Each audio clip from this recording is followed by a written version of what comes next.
welcome to a special episode of the Full Moon Show where we're going to kind of go back and take a look at Resistance 2's development and talk about it now. Guys, this is now, a year, almost 2 years later after release. Let's kind of go back to the very beginning. When you were starting Resistance 2, what was the first thing that you knew you had to do with Resistance 2? Co-op. Simple. I mean, when we were doing our presentations for Resistance 1 in the very beginning, that was the number one question we got was, why don't you have online co-op? We had co-op, but people wanted to be sure that they could play with their buddies online.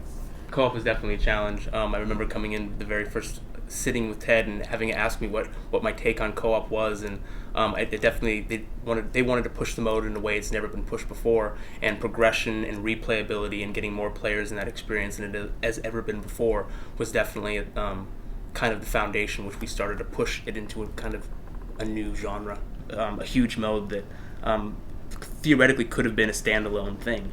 I mean, I think that's probably the amazing thing about Resistance 2 is that each one of the co-op, the competitive, and the single-player mode, because they were so big in scale on their own, could probably stand alone as an independent game. Let's talk about some of the other focuses, and we're going to get into some of the early decisions that we made on Resistance 2. But a good question from Devil May Cry on IG.com said, there seemed like you guys had a huge focus on water. Do you remember the Fury debate? Yeah. Well, I know it ended up basically becoming the most probably expensive lava anyone's ever made in games, right? It was we had places that had water and you couldn't go or you would break the game, and it was it sucks that you're sitting there shooting that thing and it won't die, but if you kill it, you can jump in and break the game. And at that point, I think it was just we've kind of painted ourselves into a corner. Yeah, we had to make it invisible. Yeah. That being said, I still thought that they were very creepy enemies, and just seeing them slithering around and having them kind of circle around you when you're about to die, that was enough to keep me out of the water, regardless if they were invincible or not. And actually, they were originally going to come out of the water too, like walruses, and we had a prototype that way. And for a long time, they were actually crawling after you in Bay Area. That's right. And why did we cut the Widowmaker? That actually, I don't remember why it was gone, but Did we cut it? I don't think we included it, did we? I think was it ever part of the design? No, it wasn't part of the design. Do you know why? It too, like the Howler, was one of those enemies that was just so difficult to get working. The irony is that it basically used the same system as the Stalker. So Stalker which also didn't work very well for quite a while. Actually, the Stalker started working 3 weeks before we shipped. I remember, yeah. I think we must have at some point, if I recall correctly, because all this stuff is fuzzy, that biting off both of those at the same time would have diminished what we could do with one. So some of this stuff that was working in Resistance 1, looked good, wasn't working until 3 weeks before launch. Why? I'm happy to take this one. Please. So at the beginning of every project, we have a prototyping period where we go through and we try to figure out what's going to work and what isn't before we put a lot of effort into making final enemies. Well, with Resistance 2, that prototyping period, for the most part, was taken up by rewriting all of the code that we had just barely gotten done for ship on PlayStation 3. So we all bought into this because we didn't want to ship on the same code base. We knew that there was much more we could do with the franchise if we took the time to go back and clean up everything we just barely gotten finished for launch. And it paid off, however, at the expense of having to redo a lot of our enemies from scratch. By the way, kids, we totally know what we're doing here. And we keep to start working 3 weeks before we ship. We know exactly what we're doing. Everything's under control. We're all good. That's an interesting point, though, because, was Resistance originally a trilogy? Well, if we want to go back all the way to the beginning, Resistance was a space opera. And we ended up with a story that involved time travel and, I think, flying ships through big holes in asteroids. And then when we moved back to Earth and decided to set it in this alternate 1950s universe, I don't think we talked about a trilogy. I don't remember. I don't remember. I think we're just trying to get the first one done. Yeah, that's true. We're thinking about PlayStation 3 launch. Exactly. First-person shooter. We haven't done this in a long time. Let's see if we can actually make a compelling story for one game, right? But just to qualify, I say this a lot in interviews. We don't ever set out to do a game where the story can't be continued. We want to create franchises and not just one-off games. Absolutely. Yeah. Jeremy Patrick asks on Facebook, how'd you go about choosing which sites and cities would be in the game? I got a two-word answer for that. Google Maps, pretty much. That was it. I remember plotting out how we would be moving across the country once we decided that we wanted to have the big scene in San Francisco. It's literally just living on Google server, like this Yeah. key piece of information about the game, and I was always just a little like, God, like I just hope no one ever like accidentally gets their hands on that or it leaks out somehow. It never did, but it was like really scary to go onto Google to access one of our documents at that time. Actually, that's one of the most fun aspects, in my opinion, of beginning the game is when you have a blank canvas and you start thinking about all the cool places you can go, and that's the approach we've taken for a lot of our games in the past. You know, when we talk about Ratchet, it's what planets would be really cool to visit. Yeah. And then, at least from my memories, we start constructing the story and the gameplay around that. Yeah. I mean, the whole Oregon thing, or sorry, not Oregon. It ended up being Scotia, Oh, right. Well, California, but originally we talked about Humboldt County, I think, in Oregon as one of our first settings because Marcus is from Humboldt County, Yeah. and he was like, "Oh, dude, the trees up there are amazing. We gotta do something with really cool forests," and he was right. We talked still using the internal names because Scotia became Oric eventually because we couldn't use the name we couldn't use Scotia because it was like a company-owned town or something like that. Yeah, the that- company owns the town and the name Name of it. the town. Yeah. And we figured that out late too, right? It was, About Yeah. 6 weeks before ship, something like that. Yeah. I remember there's a mad scramble. tech name. Oh, they still call it scramble Scotia. of, oh yeah, that we can't call it that. yeah, like changing art and level and all sorts of crazy Yeah. shit, if I remember correctly, way back then. So let's start with the art style, which is one of the first things he asked about. I think we were less happy when R1 came out, and I think looking back, I think everyone's a lot happier with R1 with like a year or two of perspective than Yeah. we were right after it came out. Yeah, I think there were some negative comments about the sepia. It's too brown. It also made us stand out, I think, I think you always you end up hearing a lot more negative voices. I mean, the people who are happy aren't getting on the forums as much, going, "This is the most awesome thing." There are some people like that, but the people who don't like things, I think, tend to be louder and. You know, I know you've got a whole list of things. I think some of those are good decisions, but I think maybe in retrospect we wouldn't have changed quite so much. Probably not. Yeah, I mean, people were very vocal about the game because there weren't many games to talk about at launch on PlayStation 3. So we took all those comments really seriously. Yeah. And it definitely felt like there was a push, a desire to see more color in the game, and we talked about that a lot.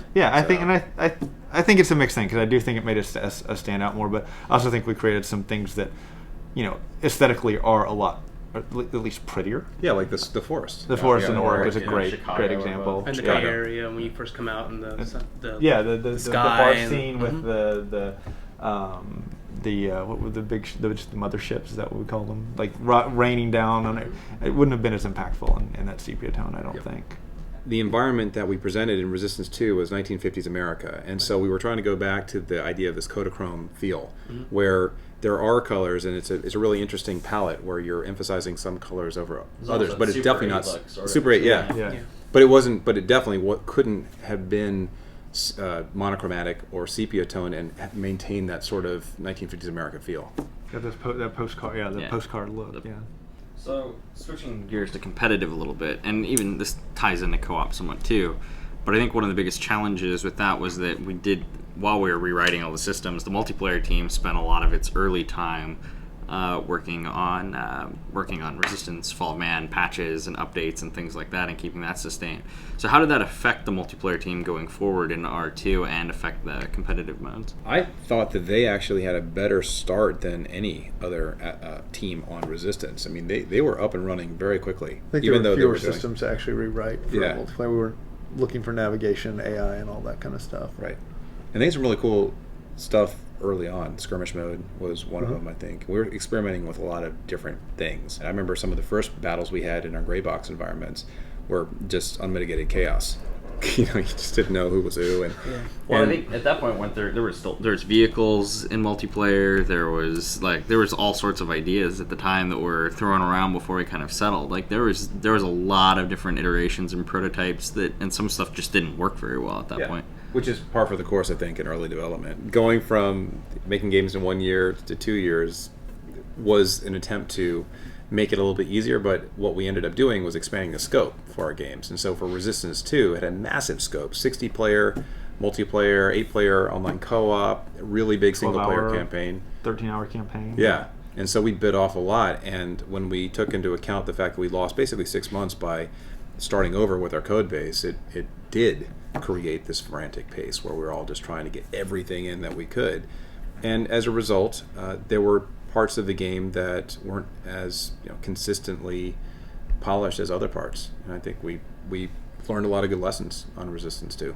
Instead of saying from the very beginning, okay, we got 12 big ideas for this game, we're going to make them all work, and we got lots of people, so no problem, let's go. Everybody run. Yeah, exactly. Yeah, but I think it's super exciting. I think Insomniac's history though is frantically making excellent games. Yeah. And I think it's awesome. Going to be awesome to see like what we're able to do with 3 years instead of, the Ratchet games were all made in 1 year cycles. Yeah.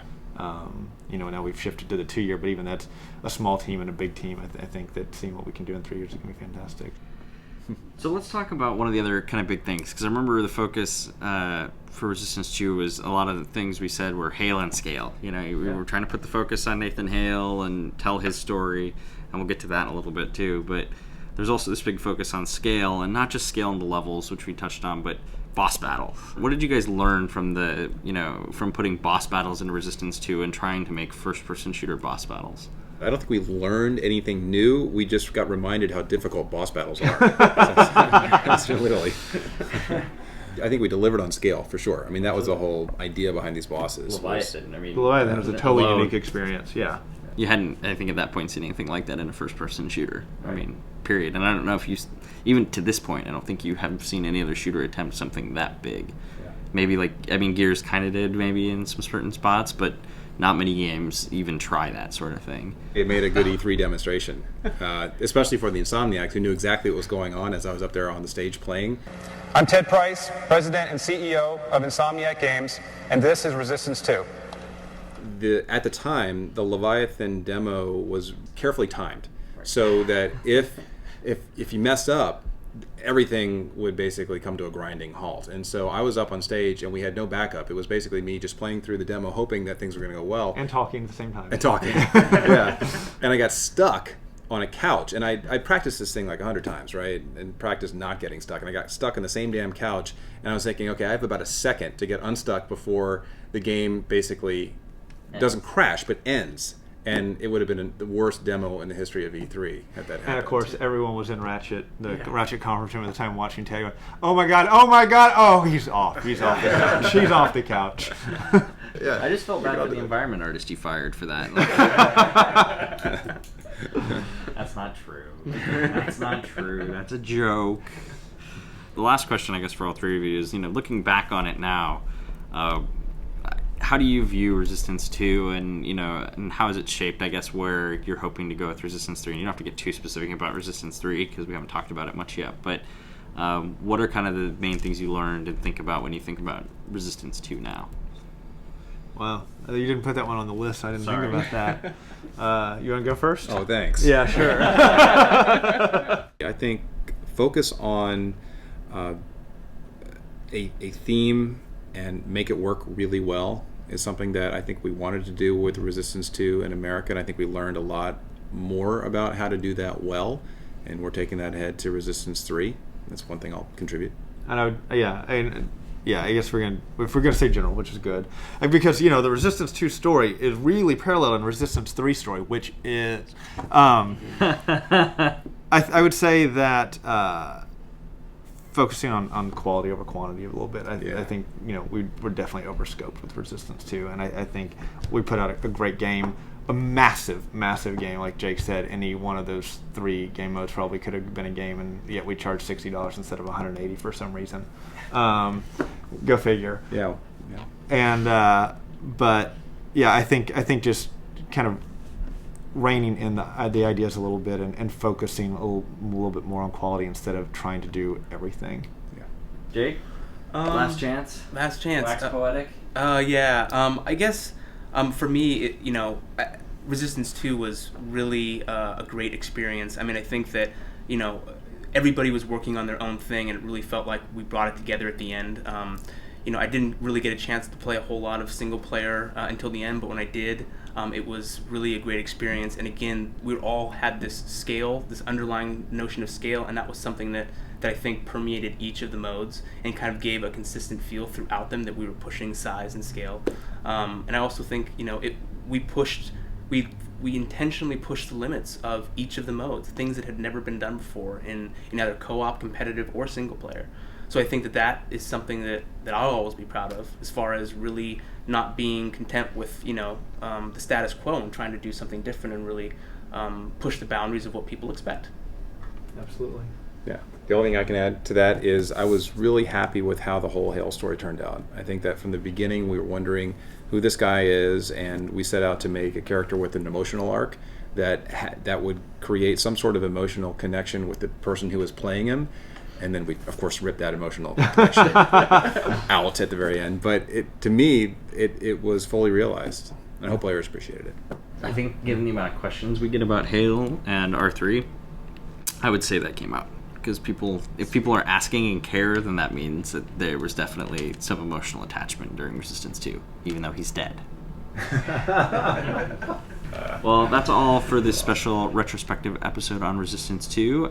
We'll be back soon with another interesting episode about something that we'll think up in the near future, because I don't know what it's going to be next time. But stay tuned soon, and make sure you check out the issue of Game Informer, which is the complete unveil of Resistance 3. So check it out, and we'll be back next time with another episode of The Full Moon Show. Later. A lot of fun. Yeah.